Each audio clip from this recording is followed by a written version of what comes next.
Hello everybody, good morning and welcome to the paddock from the Macau gear race Kumho TCR World Tour race of Macau. Ahead of qualification, I'm with Frederick Vallen from Cyan Link & Co Racing. Frederick, qualifying, this is an important one for the team. How's preparation been so far? Well, it's a super important one. I mean, we need to qualify ahead of both Huffy and Norby, so it's going to be a big challenge. We did some good testing yesterday, so hopefully we'll be there in the top, but it's really tight and it's a super demanding track, so it will be tough.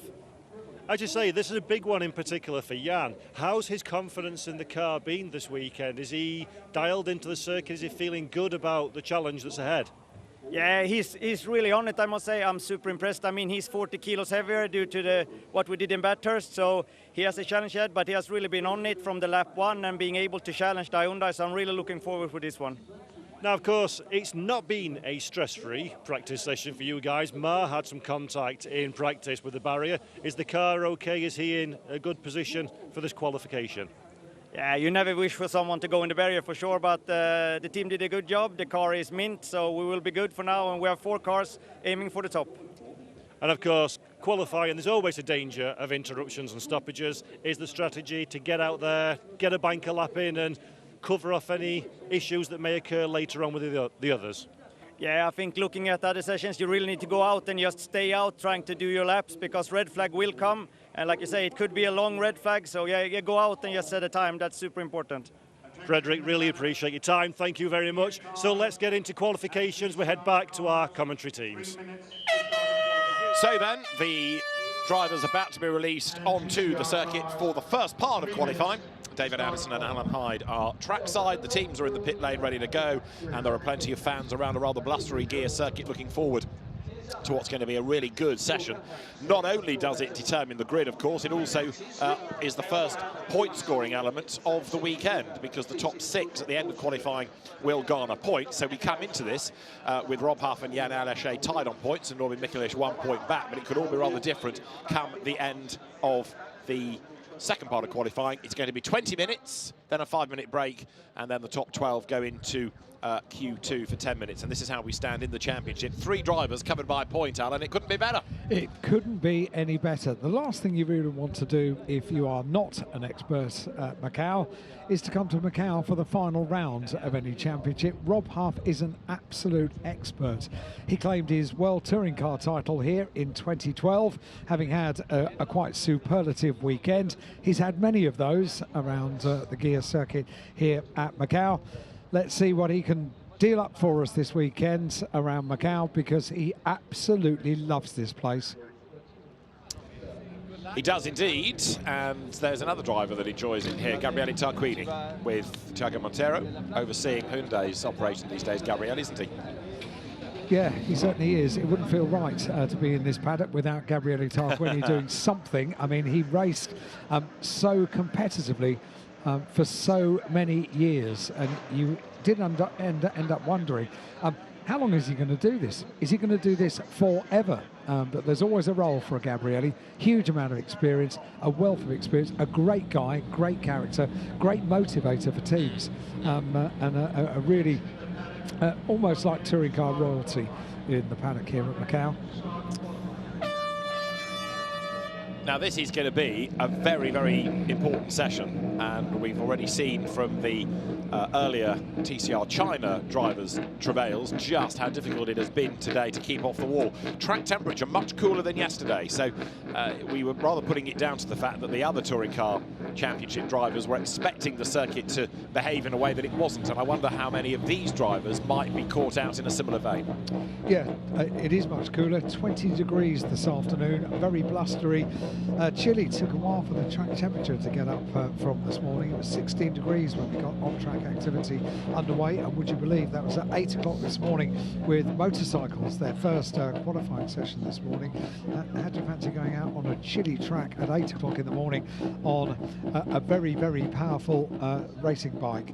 Well, they did, and there were, I think, only one stoppage during the session. We've got a green flag now for the touring cars, so TCR cars on the circuit. They will be racing this weekend for the Macau gear race, and qualifying gets underway.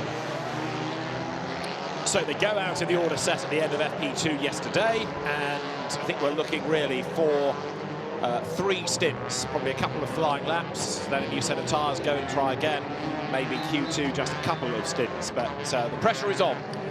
Certainly is, and as they weave the cars from side to side, we say so often when they're going around the gear circuit, in whichever category, you have to make it count. You have to make it count early on.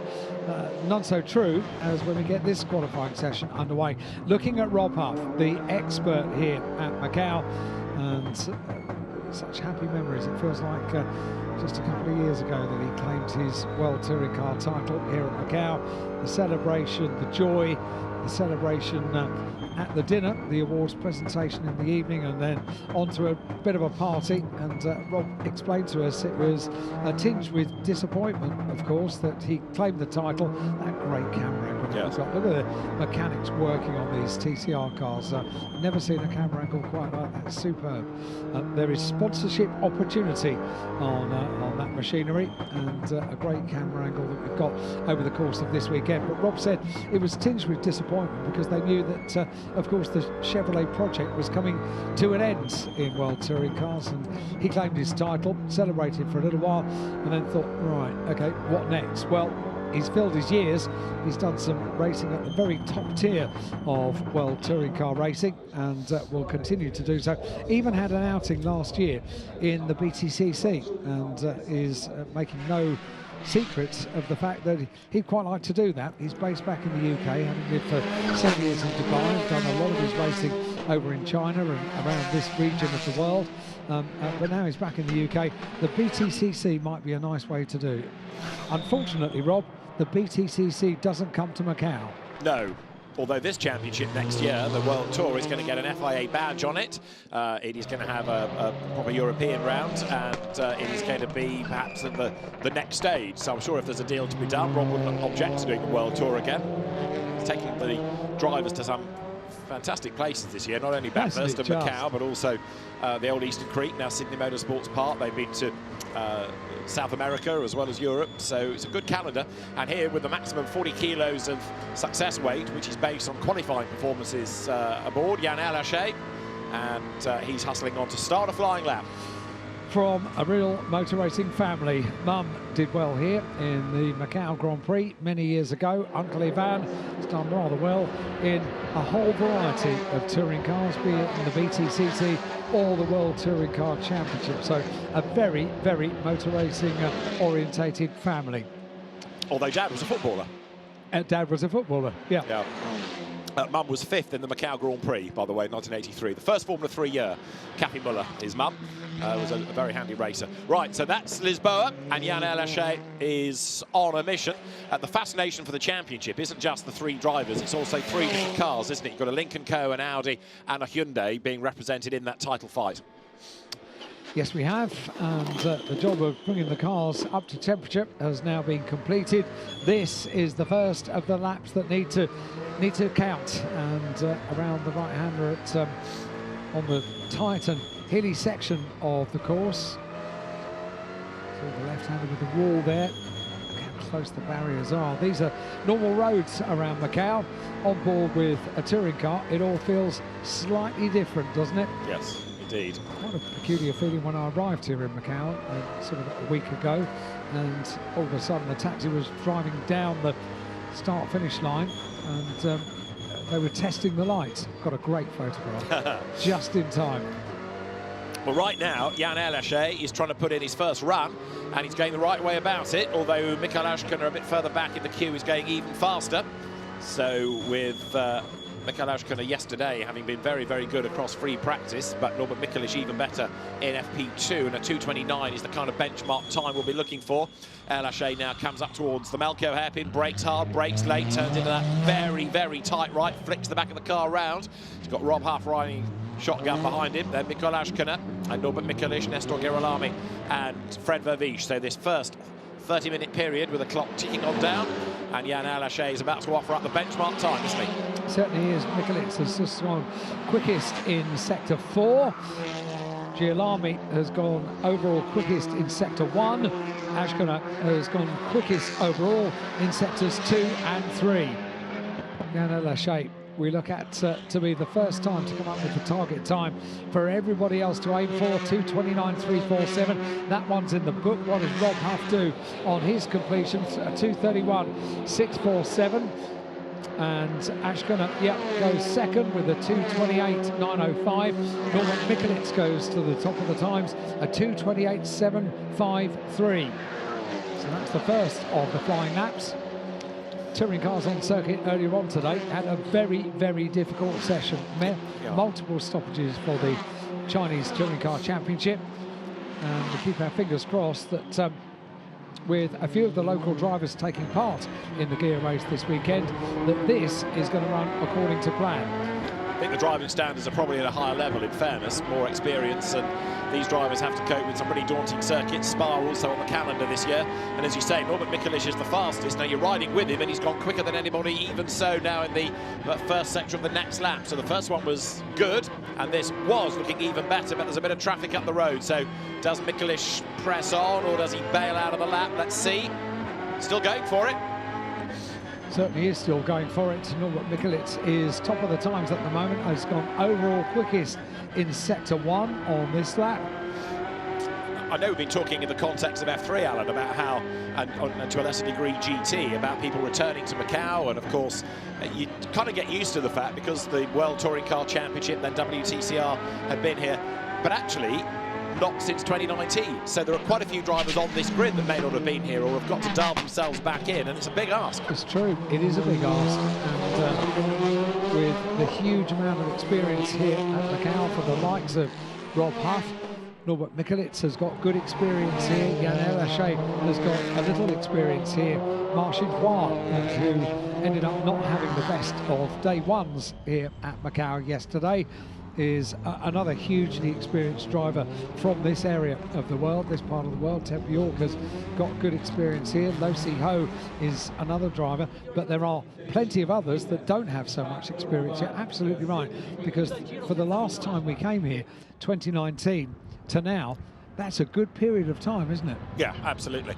So, for quite a few drivers trying to remind themselves what the place is like, others still learning about it. Jan El Haché right up against the wall then as he comes out of the last corner of the Arben, goes across the line, should go top, and the answer is he does not, because he was slower in sectors 4 and 5. So he stays third fastest. Huffy goes by, and he's only 5th. So maybe at the end of the next lap you can anticipate people to come in for a new set of boots. Mikael Auskner is now fastest, 2:28.7. But having said all of that, at the moment the aim is not necessarily to be the outright fastest, it's to be in the top 12.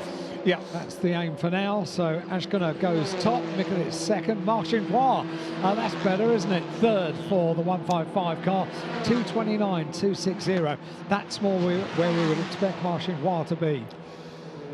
So now we start to look at who else is within that top 12. So it's Auskner, Mikelic, Ma, El Haché, Girolami, Huff, Verviche, Urrutia, Björk, Lo Si Ho, then Ben Baguana and John Filippi. Ben Baguana stopped that Teddy Claret-built Peugeot yesterday when the water temperatures went sky high. That is John Filippi, and behind him another of the extras for the weekend, Marco Butti, the Italian driver, and his Hyundai is right on the back of the ComTU Audi. Going down into the right-hander at Lisboa, tight on the exit, little puff of smoke from the back of the car on the run down towards San Francisco, the right-hander that takes them up towards the San Francisco hill. The twists and turns start now as they mount the rise through past the hospital on the left-hand side into Maternity. The right-hander at Maternity will come up, leading them down to the left-hander at Teddy Ip with the wall on the left-hand side.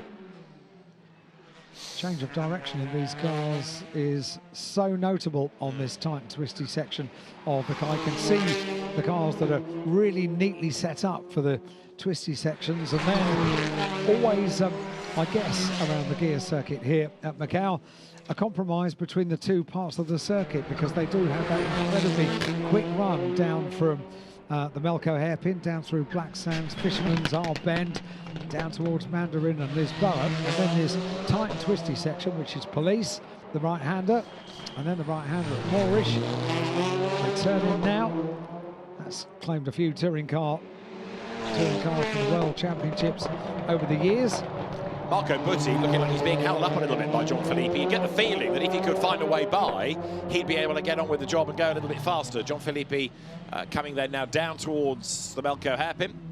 He came into the World Touring Car Championship back in 2014, so Macau experience for him.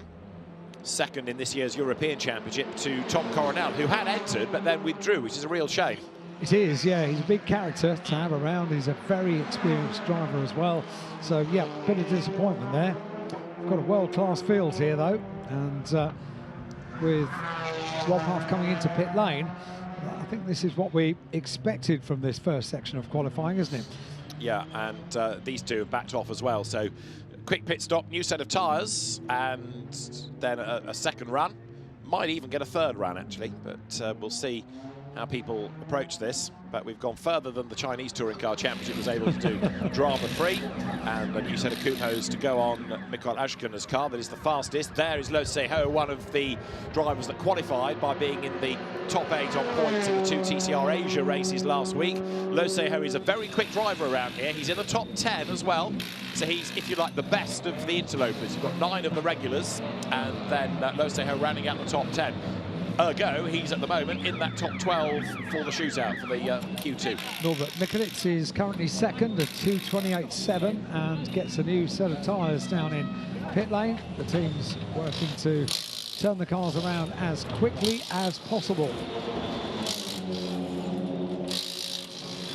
So that's the Lincoln Co.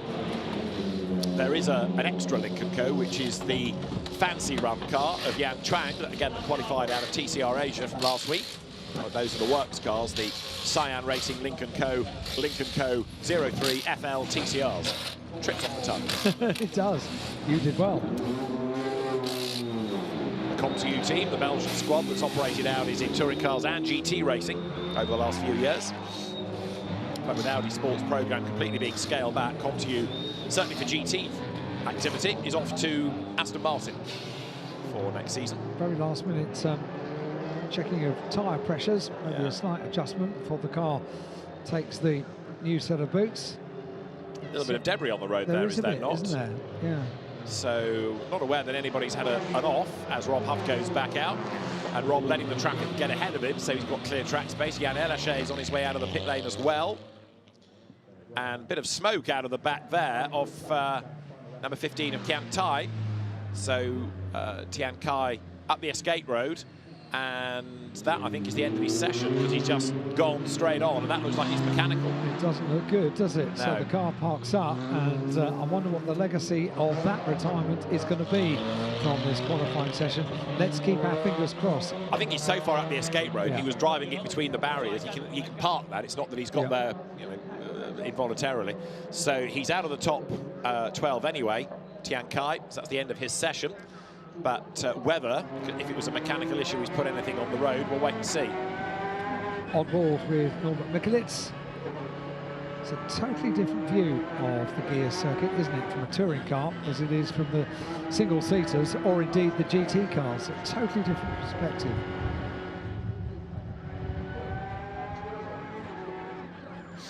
So Norbert Mikulits is currently coming out from pit lane. This the second run in this Q1, and a good look back at the concentration that it takes around the gear circuit. We were watching yesterday for a number of drivers just how infrequently they blink during a lap around the gear circuit. I would imagine it's pretty difficult to breathe as well, as we're breathing in at all sorts of points around the circuit. Almost looks sometimes as if the cars have to breathe in, particularly when you see a touring car during the race in particular, coming up towards a slower car and having to squeeze through during this tight, twisty section of the circuit. Ash Gunnar is quickest, 1:96. The target time, 2:28.7.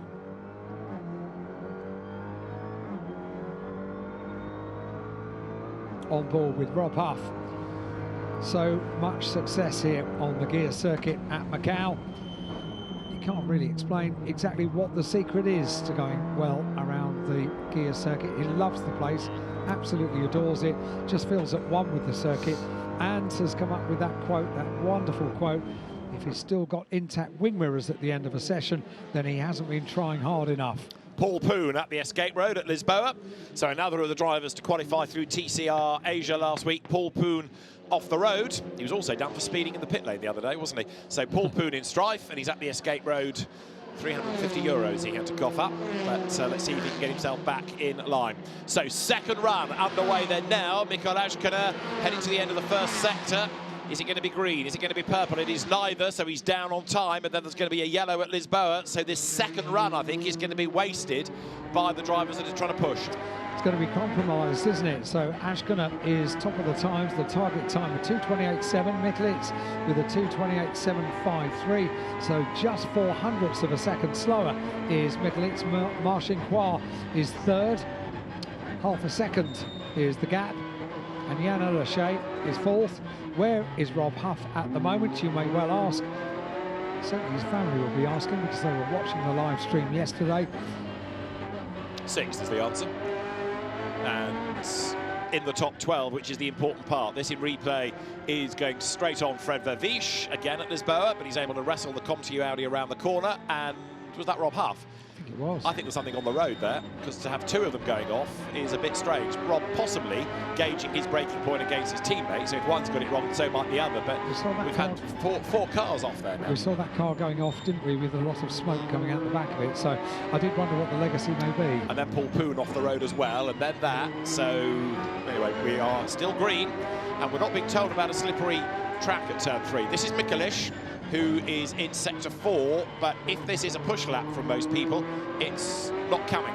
It's quicker at the start of the session. So on board with Norbert Mikkelitz, who is just 0.04 of a second behind Ashkana, who has just gone overall best in sector 4. So Mikael Ashkana with a 33.5 in sector 4. One more sector to go, and as they head down to the completion of the lap, this is Norbert Mikkelitz with the little puff of smoke. It's a bit of a trademark puff of smoke that we see from the back of those cars. Nothing to worry about, because the cars continue on at a pace. Right, so Ashkan is heading up towards the timing line, watched by the Hyundai engineers. It's a Hyundai 1-2 at the moment. That lap is slower, and so is Mikkelitz, so they're still in the same order. Ashkan ahead of Norby, but then Mark Wing Ha is third, and Mark Wing Ha is the driver upholding Lincoln Co honour ahead of Lachey, and Rob Huff is only 6th at the moment. But again, at the moment, this isn't determining the first 6 rows of the grid. It is row 7 and back, but the rest are just trying to get into Q2, and we're 12 minutes off that. Yep, no need to pull the pin exactly at this point, but make no mistake, they will be doing so as the qualifying session goes on. This is the qualifying session for the Macau Gear Race, the Kumho TCR World Tour event of Macau. They will enjoy 2 races over the course of this weekend. Race 1 tomorrow at 10 to 1 in the afternoon local time, and then 25 to 11 on Grand Prix day here on Sunday. Jan Lachey has come back into the pit lane, incidentally, so getting out of his second run early, which may be a good thing. Because the circuit is not quite as good as it should be. Look, there's no personal improvements as you look down the timing screen, so I reckon there is something down there. Yeah, I don't think it's awful, but it's enough just for the track to lose a little bit of its edge. And also coming in, they're going to put another set of tyres on, is the Lincoln Co. there, Ted Björk, who's not really got going yet. Ted is 9th, a bit understated for somebody that's been a race winner this year at the Hungaroring. Jan Lachey coming here on the back of a Bathurst win. Which isn't bad for the CV, well, no, indeed. He also won at Spa, so, you know, daunting circuits, he goes well. Factor that into what's going to happen here. Yeah, we shall wait and see what happens over the course of this weekend. There is no real prediction. This is the first time they've been going competitively around the gear circuit so far. And this day 2 of 4 for the 70th Macau Grand Prix. So we've now got a couple of sectors that are personal best. Yeah. One is for Rob Huff in Sector 3. Rob Huff with a 31.3 in Sector 3 and a 31.1 for Guilherme. This is Marco Butti on his way up towards Donna Maria, understeering way wide, and he just gets it away from the wall. That was close, and that was just because of too much speed being carried up the hill. Missed the apex for the corner, but he's got away with that. But now he'll be all unsettled coming into the Melco hairpin, and he's trying to regroup and trying to push on all at the same time. Marco Butti had just done a personal best in sectors 2 and 3, but then, as you saw, it oh so nearly unravelled, and he is slower, therefore, in sector 4. So personal best sectors coming in for Rob Huff, Guilherme and Fred Vivish as well. We've not mentioned him so far during this session. He's gone up to 7th now with a lap time of 2:30.337. And let's compare that to Ashkena's time, 2:28.708. Just over 9 minutes left on the clock for Q1. Everybody looking on in the pit lane, yeah, so into the last third of this first qualifying period, others improving. Actually, Marco Butti, despite his dramas, is in the top 10, yeah. So fair play. Really good work. Yeah, he's nearly a squash Butti, but anyway, he got away with it, he's in the top 10. Sorry. It's been a long week. It's fine. John Filippi, he says, moving swiftly on, goes through. He's 13th and has just improved as well in the third of the Kumho Audis. Ted Björk's gone back out on a new set of tyres. Jan Erlaché is still in the pits. Rob Huff has put in a personal best in Sector 1, one of the few cars on the circuit at the moment. Guilherme is on track, Fred Vivish is on track as well, and Butti is on track. So quite a few of them coming into pit lane. Quite frantic, isn't it, for the teams and the drivers, this Q1? Yeah, half an hour feels like a long time. Then you factor in the fact that a good lap is 2 minutes and 28. And then also the fact that they are looking at 3 stints and maybe 2 stints within Q2. So the pressure is on everybody, driver and team, especially with these pit stops, to get through the programme. Looking at Marcin Roy going through his tyre change, currently 3rd, 2:29.2 for Marcin Roy.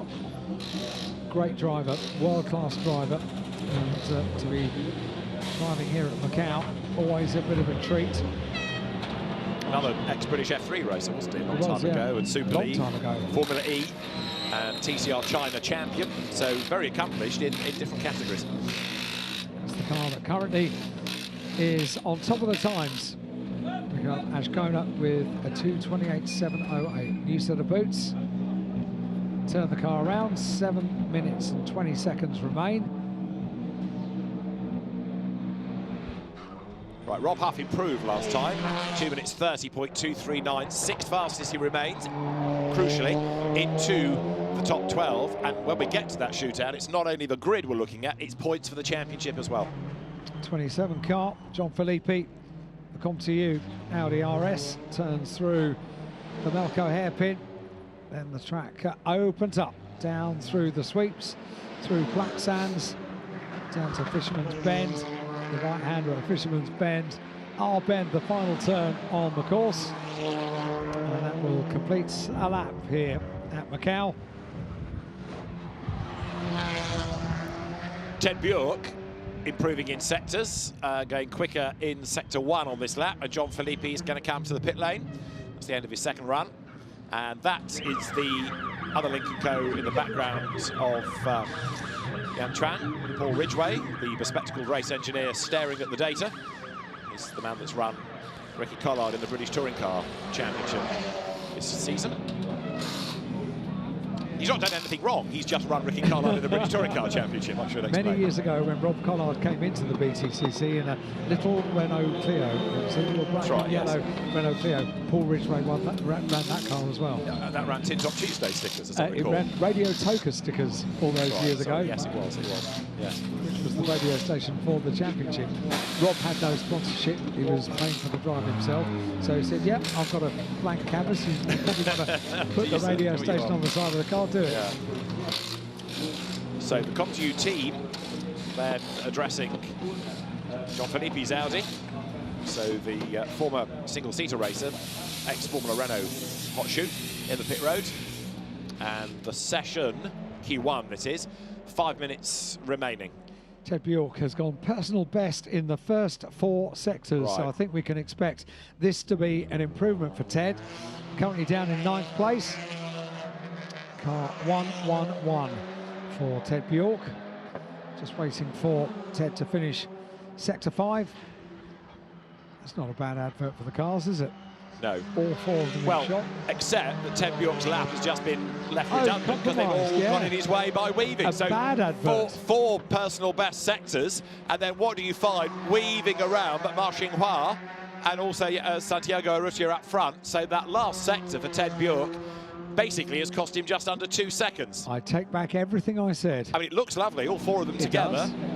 does. A sea of blue, however. Ted Bjork wanted a sea of green to prove lap time improvement, and he didn't get it. He's in the top 12, but it should have been better. Yeah, should have been better. Stays 9th for poor old Ted Bjork. Think before you speak, Hyde. And yeah, that was a compromised lap. Yeah, and Urrutia now gets himself to the back of the queue, so they all shuffle themselves around and make the climb up to San Francisco now. 4 minutes are on the clock. Ashkana out again, Mikulic out again.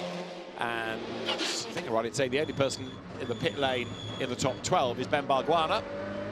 And Paul Poon, who dug himself out of the escape road, is also leaving the pit lane now. Jan Erlaché, absolute best middle sector, second sector rather. Yeah, goes purple in sector 2, went personal best in sector 1.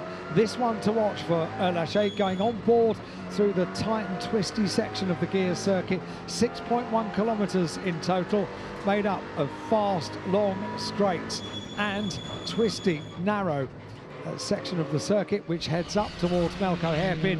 And it really is a circuit of 2 extremely different components.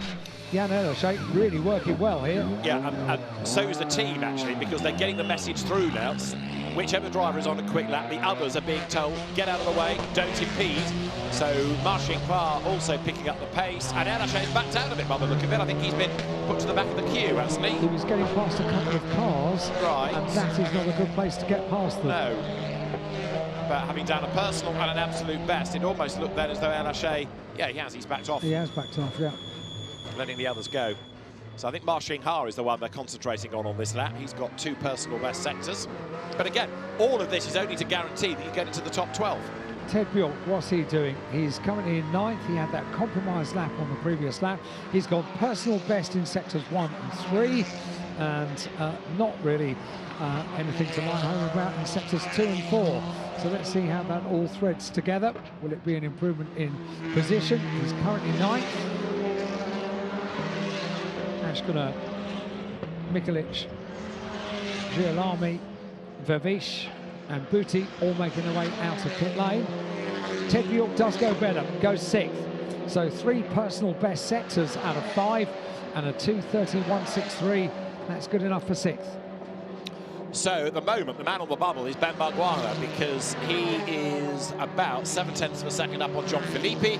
Philippe is the first one to miss the cut, but has just done a personal best sector 1. So Audi number 27 is the next one to keep an eye on.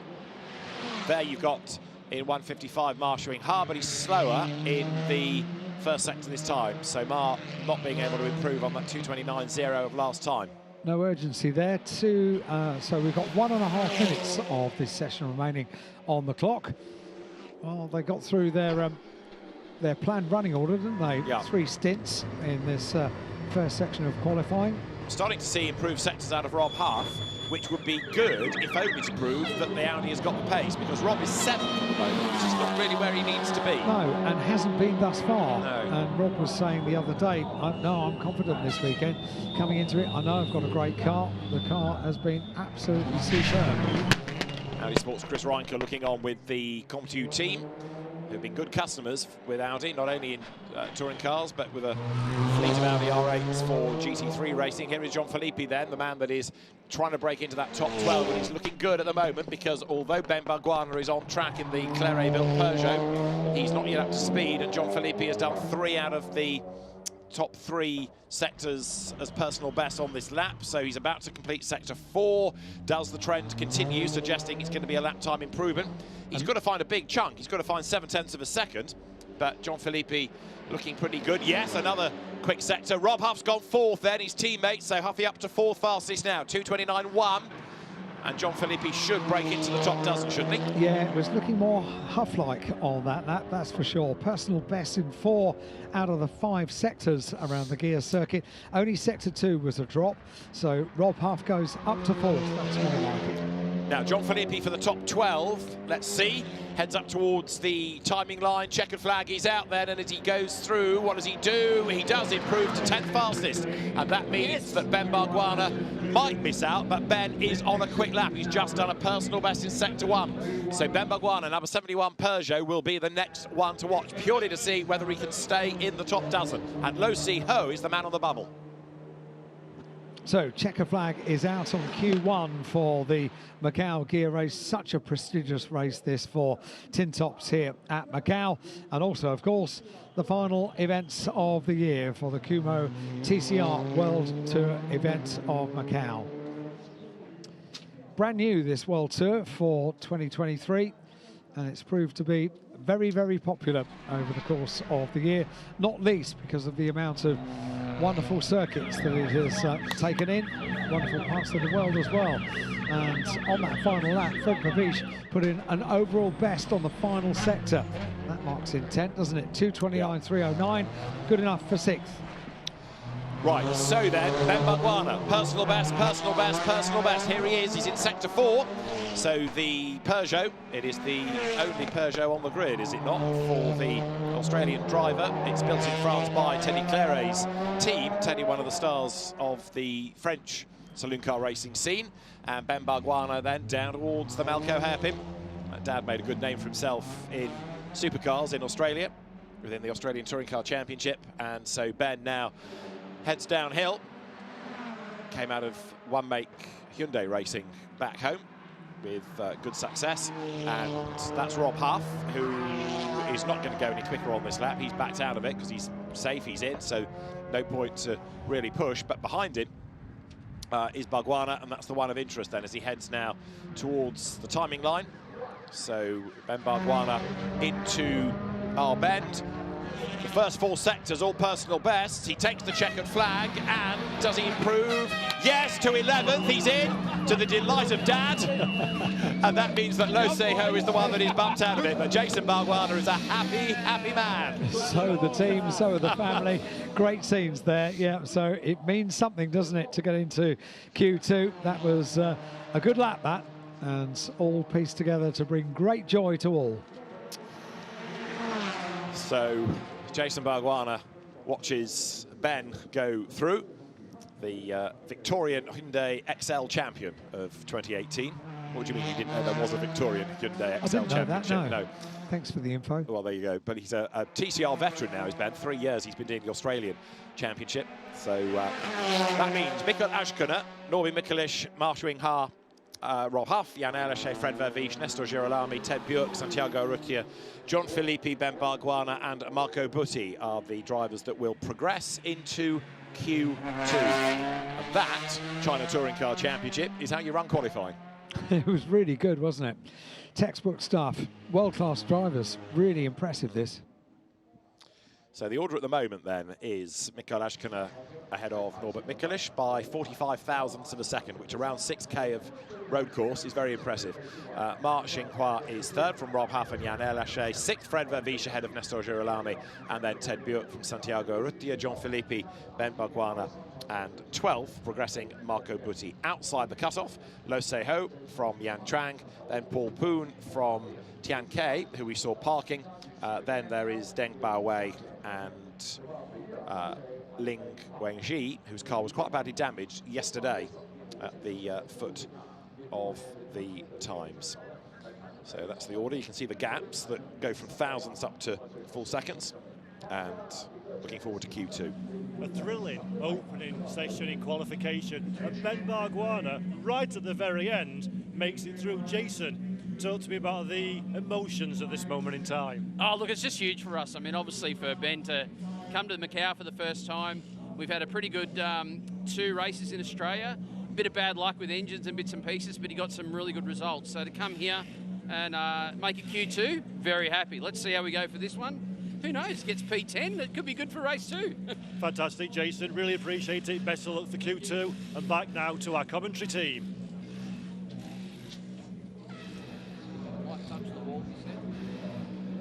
Jason Bargwanna then on the radio to son Ben, and he's bringing the car back. Of course, the danger of doing an absolute last gasp run like that is that you're eating into the break between the 2 elements of qualifying before you even get back to the pit lane. That's true. He is on his way. But a good result, bearing in mind that car stopped with a mechanical issue yesterday when they were worried about the water temperatures going up and up and up to get into Q2. Good effort. And 10th may well be good for race 2 on the weekend. That's going to be on race day. So, yeah, good to see. That's the reverse grid, isn't it? Yeah, exactly, yeah. So you take the normal order for race 1, but then you reverse the top 10 for race 2. And if the championship is on the line, a reverse grid, wow, around here. Yeah. Can't wait. But points are on offer at the end of Q2. Rob Huff gets ready. And, of course, now everybody else settles in thinking, right, OK, Q2, got to deliver. Who's else in this? Ah, yeah, Rob Huff. Oh, yeah, Rob Huff. He's good around here. And he's got that psychological advantage. He hasn't yet turned on full Huff mode around the gear circuit. You can tell when he does. He's so close to the walls, to the barriers. Every single part of the gear circuit is at 1 with Huffy in the car. So let's see what happens. 15 minutes for Q2. Soon to get underway. Gets underway at 1:24 local time. That's just under 3 minutes away. Local time is 21 minutes past 1. In sunny and clear conditions here at Macau. The normal business of Macau goes on. Just seeing a bus doing a turn around what is essentially a hairpin just by the ferry terminal on the other side of the paddock. And that is what they do around these streets all day long for the rest of the year. 4 days per year, the tarmac of Macau is turned over to the Macau Grand Prix. And this year, a treat, 6 days, 2 weekends, all celebrating the 70th Macau Grand Prix. So this session will begin in 2 minutes' time, and 15 minutes then ahead of us for Q2. Ready to sort out the first 6 rows of the 2 grids, races 1 and 2. Mikael Ashkena's new set of boots applied for the BRC Hyundai and Squadra Corsa team, the Elantra. Hyundai getting through quite a lot of different shapes within TCR regulations over the years, but certainly embracing TCR. Other manufacturers, of course, inevitably come and go, but Hyundai has really been a stalwart. They have invested a huge amount in motorsport, as you were saying. We're going to go back down to pit lane and maybe a couple more thoughts from pit lane before we get Q2 underway. I'm here with Detlef Schmidt. Detlef, qualifying 1, successful for the team. How's everybody feeling? Yeah, I would say we are on target, and as always, there are different strategies to go for the top or to go for the middle position, to have a good starting position in both races. And also we count on our third driver, John Filippi, to score for the reversed grid. So I would say we are happy so far. Let's hope the session was brilliant without any stop in the session. So let's continue in Q2 like that and bring it to the end. Fantastic, thank you very much. Best of luck in Q2. Back to commentary. So very happy Audi Sport customer racing squad. How happy will they be depending on what happens at the end of the session? The point is well made about different strategies. If you can get a couple of mid-grids, you've got a good chance in both races. But of course, that's why there are points on offer in qualifying, to try and make sure that people push, and therefore you take the points, but in doing so, you compromise your starting position for the second of the 2 races.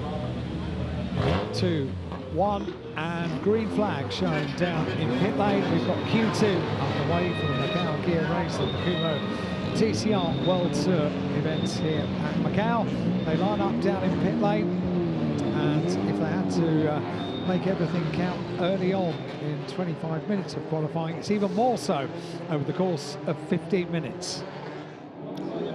Indeed, and we reckon 2 runs, so possibly 2 laps, pit stop, 2 laps, and that will sort out the grid, or grids, for the 2 races, barring any grid drops that come.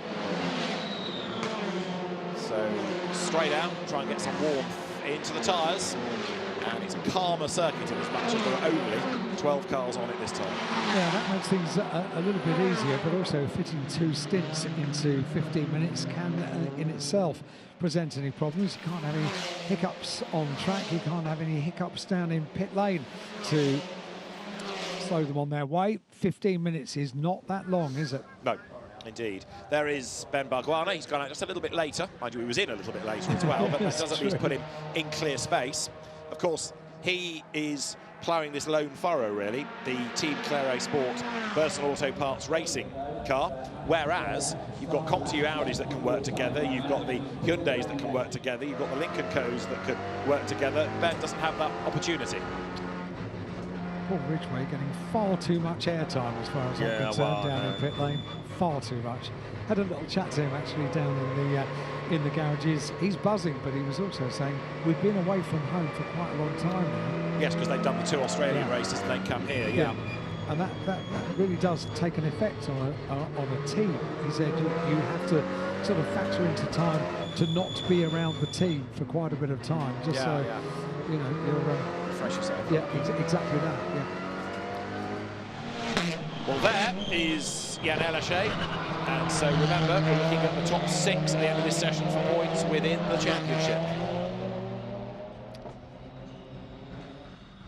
Down towards Melko Hairpin go the Lincoln Co's. Tiago Montero still watching down in pit lane. Keep an eye on the monitors across everything that takes place in this qualifying time. Qualifying time, we've got 12.5 minutes of this session remaining now, and we are now just completing the warm-up lap, reading the cars from side to side. Am I allowed to say that's a nice advert for the car? I think that works now. I think they've orchestrated it a bit better this time, but what they really need to do is get some clear track space between each of the cars, so that Santiago Rutia, who goes across the line first, can clear Jan Ellershey, who can clear Marc Xinghua, who can clear Ted Buick. Then you've got Fred Vervisch going through, heading the Audi trio, ahead of Rob Huff, ahead of John Filippi. John, I think he's going to be the sacrificial lamb, isn't he, to be 10th, and at least get an Audi at the front for race 2. But the Hyundais will be intriguing as well. We've got Girolami and Butti and Bargwanna within this session as well.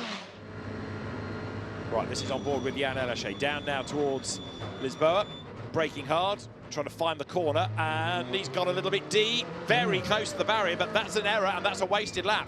That wasn't great, was it, on the approach? It's absolutely vital to get that right. It's a tight exit to the corner, and yep, not exactly perfect for Jan Ellershey this first time through.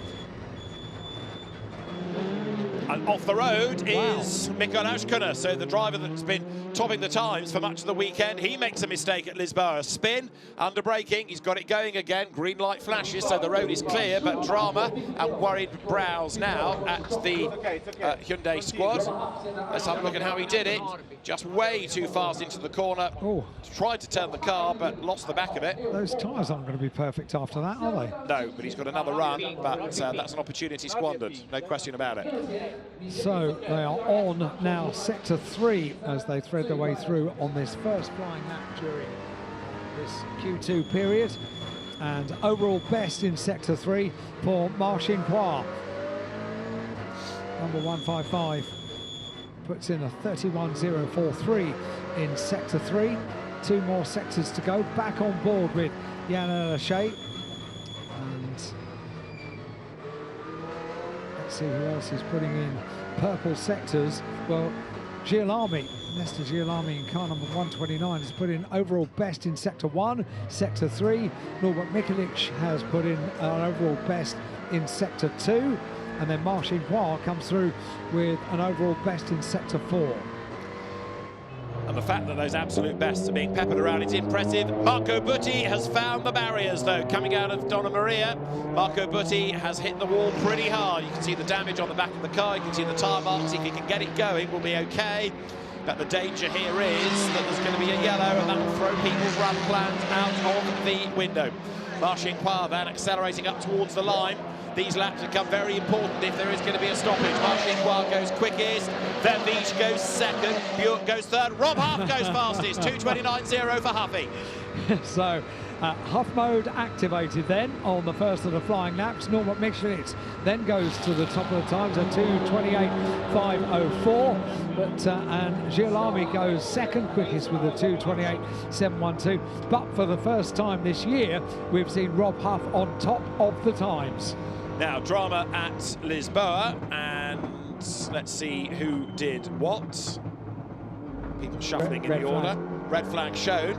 That was the Ashkana drama again, but red flag, and this has got to be because Marco Butti's car is still stuck there. So as I say, those lap times were going to be important because a red flag was potentially to be shown, and Norbert Mikulich is shown as being the fastest. Now, all of those last laps, I think, have been discounted, haven't they?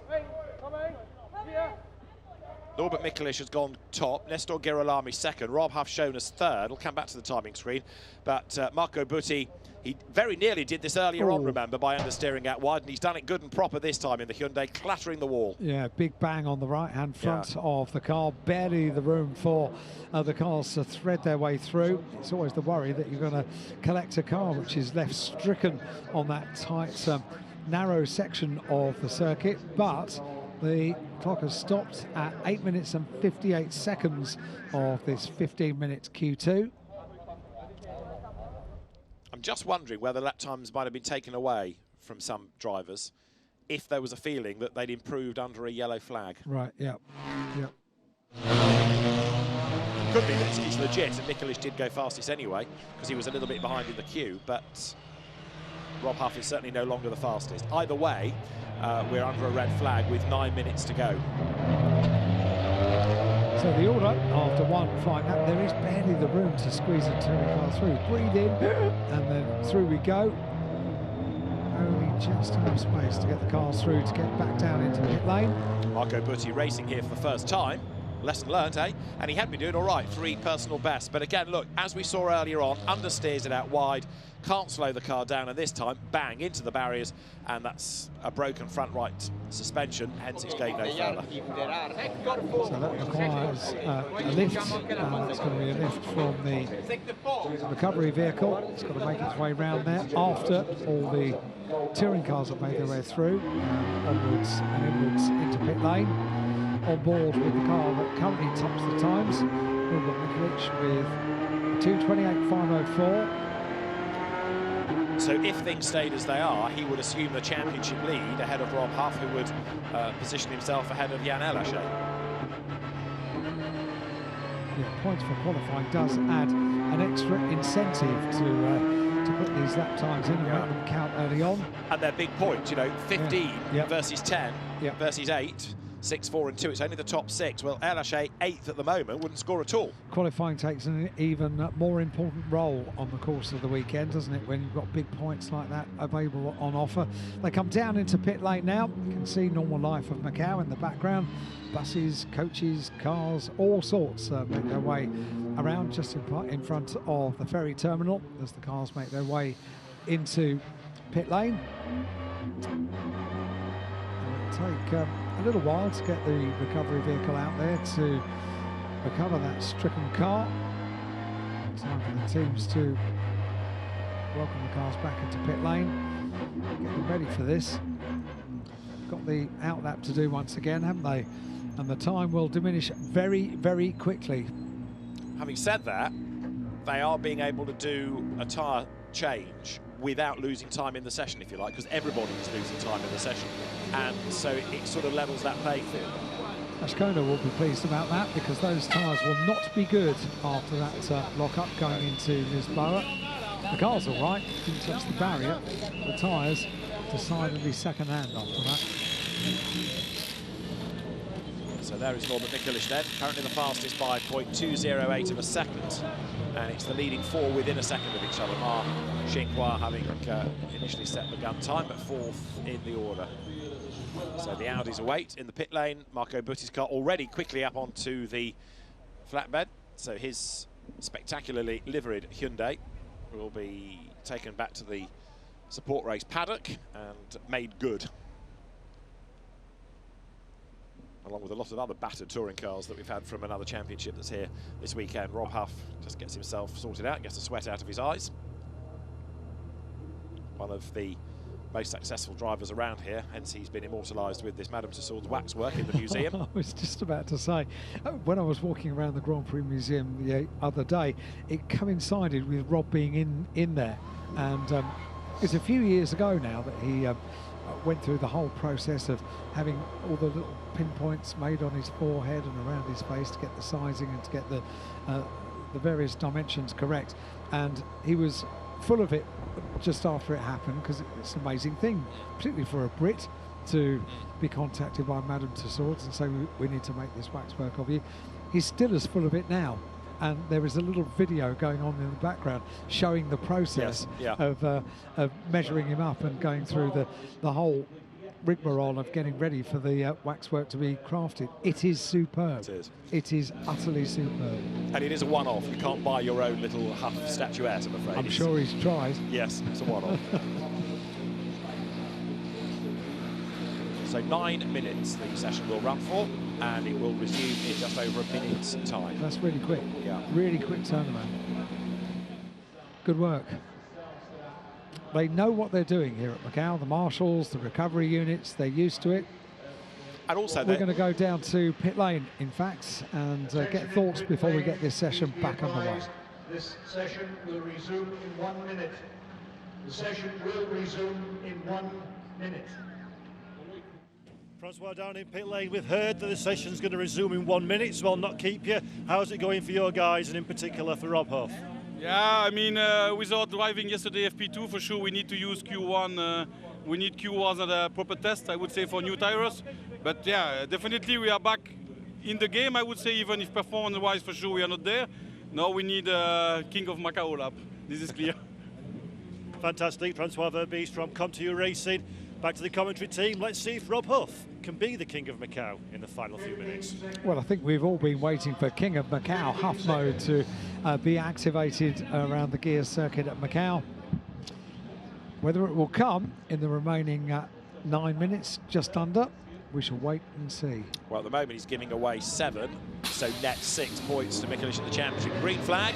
We're back in business then. 9 minutes to sort out the 2 grids for the Kumho TCR World Tour event at Macau. There is Rob Huff down the pit lane, chased by Fred Verbeest, John Filipino, but Mikulic, Mikael Ashkana. So all of those championship protagonists have got somebody to help them. There are more drivers in the Lincoln Coast, so there's a bit more support for Jan Lachey, but there are 2 there to try and help Huff, and only 1 for Mikulic. So back to the job of weaving a bit of heat into new tyres after the compulsory stop for everybody. A little bit more time down in pit lane, not under competition categories, on board with Rob Huff. Ernesto Girolami not going out again. So second in the times, but maybe he feels that that's all he can do.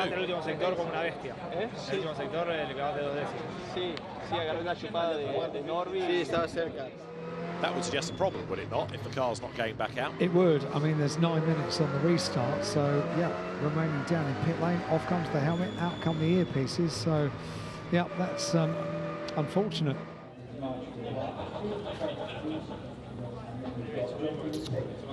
So the Kumho team set, the Lincoln Co team set, and the session then back underway as the championship showdown continues here in Macau. 7 minutes and 20 seconds of the session remain, including the final pass of getting the tyres back up to temperature to get this session back underway.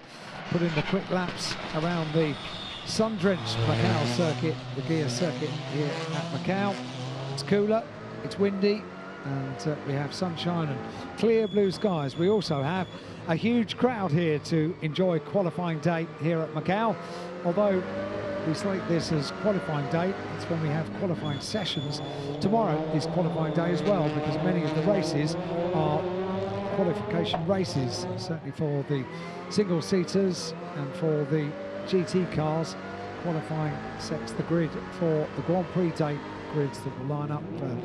As far as the touring cars are concerned for the Macau gear race, that is on Sunday, and the equal length race that we'll have tomorrow spreads out their racing over 2 days. They used to have here at Macau both of their races on the Sunday, and it was quite a frantic, quite a treat for touring car fans, because you almost getting on for 2 hours of touring car action on Grand Prix Sunday, but a little bit more spaced out now with this format. Race tomorrow and a race on Sunday as well. But it does make Saturday a proper day, doesn't it? They might only be qualifying races, but even so, they are proper races, and all adds to the drama of the weekend. Right, so we now have just under 6 minutes to go. You're riding with Yann Elaché, who is right up against the wall, coming out of Mandarin, down towards Lisboa, and teammate bails out of the way, so Yann Elaché gets an uninterrupted ride all the way down, down, down through the gears, hard on the brakes. Does not improve, though, in Sector 1. The Lincoln Co's not looking as good here as the Hyundais and the Audis, are they? But, of course, don't forget, he's also got the 40 kilos, the maximum of ballast through qualifying efforts earlier on in the year. So after what happened to Bathurst, he cops the lot. Mikulic then, absolute best in Sector 1. He got through Lisboa a little bit better that time, didn't he? On the previous time of asking, it was a little bit messy going into Lisboa, and it pretty much compromised the whole of the lap for Yann Elaché. He's gone overall best in Sector 2, and Yann... That's the uphill bit, and yet with all the weight, he still delivers. The weight, yeah. Car works well with weight. Some of them do, don't they? It's true, it's true. So this is Elaché, down the hill he comes then now. Through Maternity, up towards Pyle, and then down towards Police.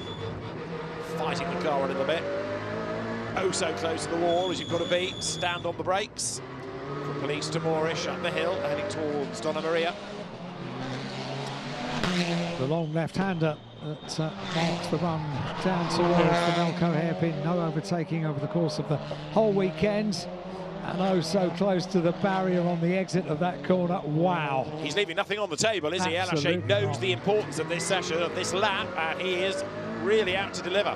Neat and tidy around the Melco hairpin. The run down now through Black Sands. It's still tight. It's still just 2 carriageways in normal Macau road activity, and then it opens up on the run down towards Fisherman's, through Fisherman's. That's wide. It's quick.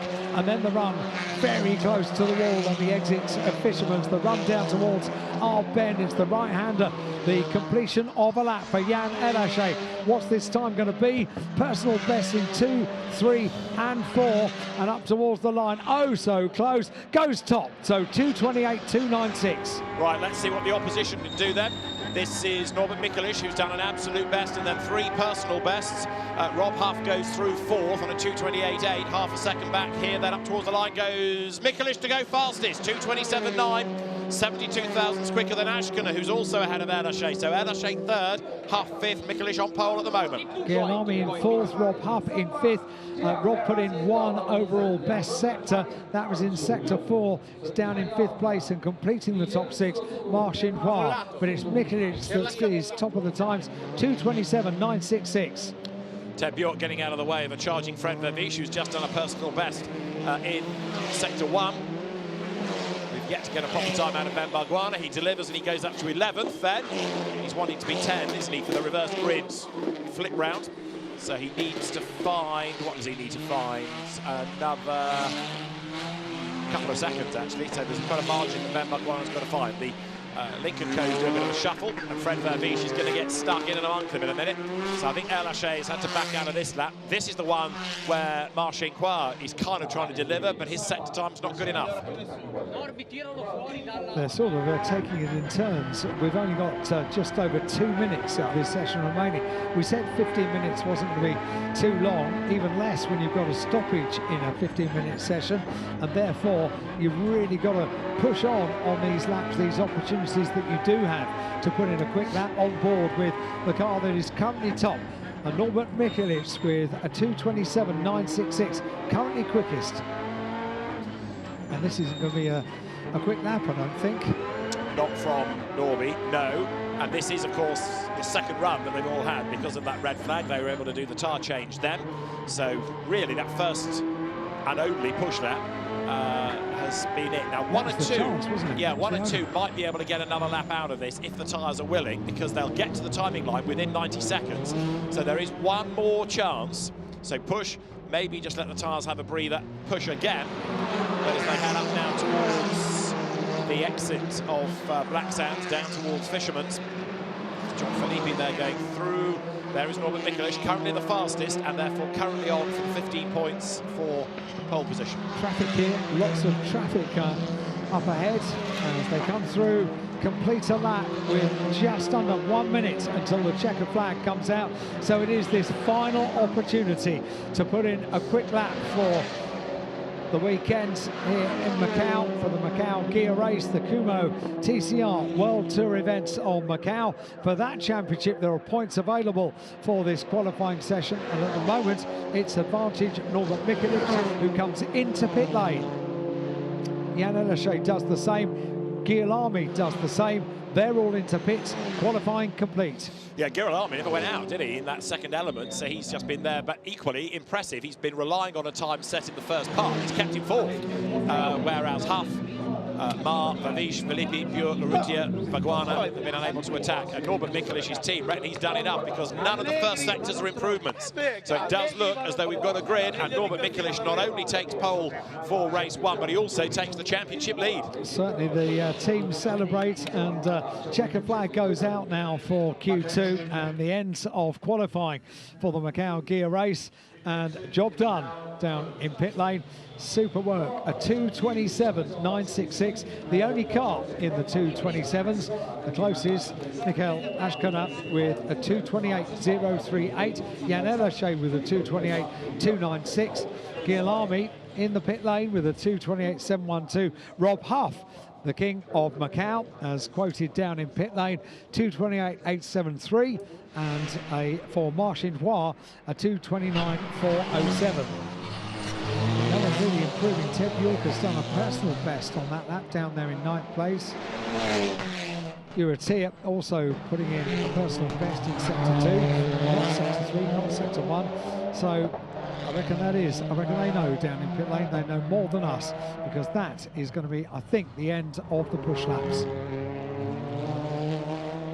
Through the Melco hairpin they thread, and down towards Black Sands and Fisherman's, and our bend, the finale. Is anyone pushing on this lap? No improvements on sector 4 as they come through. Looking at Ted Bjork, that is one of the cars that had improved on sector 2, but not in sector 3 and 4, and not that happy, I don't think, inside the car. No, something sounds horrible there, doesn't it? Yeah, doesn't sound great. One of the things I love about Macau, and this is a rather random one, the checkered flag is always waved with vigour. Yes. And it's a proper checkered flag, that, isn't it? Yeah, I wonder whether something's broken in Huffy's car, because I think you're right. It didn't sound great, and there's a bit of frustration there. That means, I'm afraid, he's now 10 points behind Norbert Mikelic in the championship. So still not happy. Yeah, no, he's on the radio, isn't he? And he's talking about something that is not good in the car. Either he's broken something or something has broken. But there's a frustration there from Rob Huff. Yeah, what a shame for Rob Huff. He's in 5th place. But he's 10 points back in the championship. He's no longer joint championship leader. He is 3rd. Mikelic 3.98, El Haché 3.92, Huff 3.88. So he's going to have to get out the elbows in the 2 races this weekend now. if anyone can, Rob Huff can. He has done some quite exceptional races here at Macau, and not always from starting at the front of the field. He is a very, very determined driver around the streets of Macau, perhaps more determined than anyone else we've seen in a touring car. The determination's going to be there now because he knows that he's coming in tomorrow with a big, big fight. Now, if anybody's up for a touring car fight, it's Rob. He knows exactly how to win in these cars. Very, very impressive driver. And Huffy clambers free of the Audi, but now he'll be frustrated, to say the least, about the championship situation at the end of qualifying, which is topped by Norbert Miklish from Mikael Ashkana, Jan Elaché third from Nestor Girolami, and then Rob Huff, Marshwing Ha in sixth from Fred Vervies, and John Filippi going nicely eighth ahead of Ted Bjork, and then Santiago Urrutia, Ben Baguana 11th, and the top 12 that made it into that shootout of Q2, Marco Butti with a damaged car as well, having clattered the wall, and then those that missed the cut form the remainder of the grid. But a really good lap by Norbert Miklish, and an all Hyundai front, 72,000 splitting the two of them, and around 6 kilometres of Macau. That's impressive stuff, isn't it? Not much, is it? No, it's going to be a close one, this. It always is. But with the points on offer for the final meeting of the year for the Kumho TCR World Tour event of Macau, and also the huge prestige of being crowned the winner of the Macau gear race here at Macau, well, the scene is set. Fabio Romagnoli, the media delegate for the championship, just explaining to Rob Huff that he might be needed for press conferences or might be needed for photographs. Stop touching me! Why are you touching me? Very, very, very frustrated Rob Huff after that. That's a very un-Rob-like outburst. Was a bit, wasn't it? He's not happy. You can see how the pressure is on for the drivers this weekend, and when you arrive all hot and bothered after a qualifying session and it's not gone your way, then shows just how drivers can react if the stresses are starting to tell, especially when a championship is on the line. You know what would add to the stress? If he was being told, we'd like you to come up to the press conference after something like that, that might have been something to do with the frustration. We're going to hear from Norbert Miklish down in pit lane. I'm here with our pole sitter, Norbert Miklish. Tell me all about that session. Congratulations. Thank you very much. Yeah, we had, I guess, worse sessions than Q2 today. The car was great yesterday. We did some fine-tuning on the setup, and to be honest, I was confident from the first moment. Of course, it's never easy to do a good lap without mistakes here in Macau, but with the car that I had today, I think it was possible. So looking forward to the race tomorrow. Fantastic, Norbert, and obviously for the race tomorrow, pole position, feel you can convert this into a win and kickstart your championship charge? No, in Macau, I mean, you want to start from the front because there is always trouble, especially braking for turn 3, but in the end, if you are in front and you manage to have a good start, you are in a good position to avoid carnage. And for me, that will be the target for tomorrow. Fantastic, congratulations. Thank you very much, Norbert. And back to our commentators. So there's your pole position driver then, Norbert Miklish, and great for him in terms of starting position, great for him in terms of points as well at the end of the dramatic Kumho TCR World Tour event of Macau, qualifying for the Macau gear race. So he's on, as I was saying, 398 points against the 392 of Jan Elaché, 388 now for a rather grumpy Rob Huff, ahead of Mikael Ashkana, 311, Nestor Girolami on 305, and Fred Vervies still 6th on 295. That is how we stand then going into the first of the two races, the qualifying race for the gear race, but a standalone point scorer, of course, for the Kumho TCR World Tour. So a dramatic session, and as you see the rest of the championship standings, plenty for the drivers to ponder before they hit the track again tomorrow at 10 minutes to 1 local time for the first of the two TCR World Tour races here this weekend in Macau. But it's a pretty happy Norbert Miklish, that is for sure. Braking for turn 4. Yeah. He can let me pass 5 better races than this. So we're going to have a look back at the highlights of qualifying for the Macau gear race.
Attention in the paddock.